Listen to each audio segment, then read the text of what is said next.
మీ తమ్ముడి మీద మీకు ఇంత బాధ్యత ఉందా చెప్పండి. నా క్యారెక్టర్ మీరెవరూ అర్థం చేసుకోవట్లేదు అక్షయ. వాడికి కష్టంతో పాటు బాధ్యత కూడా తెలియాలనే ప్రేమని మనసులోనే దాచేసి వాడితో చాలా కఠినంగా మాట్లాడేవాణ్ణి. ఇప్పుడు వాడు సొంతగా మెకానిక్ షాప్ పెట్టుకుంటున్నాడని తెలిసి మీ అందరికన్నా ఎక్కువగా సంతోషించింది నేనే.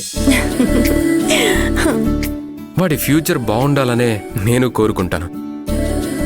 కాబట్టి మీరందరూ వెళ్ళి వాడికి విషెస్ చెప్పిరండి.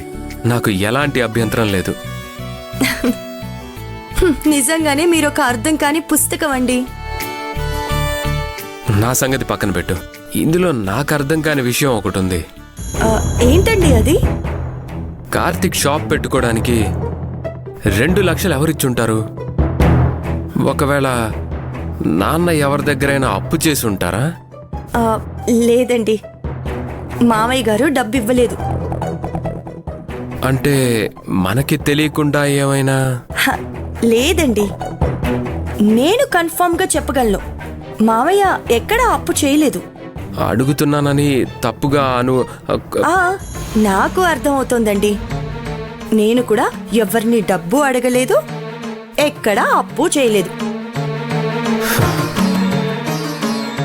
నువ్వివ్వలేదు, నాన్న ఇవ్వలేదు, మరి అంత డబ్బు ఎవరిచ్చుంటారు?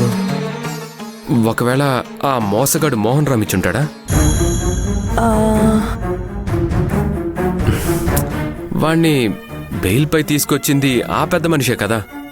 వాణ్ణి అడ్డం పెట్టుకొని మనకి చెక్ పెట్టాలని చూస్తున్నాడా? ఏమోనండి.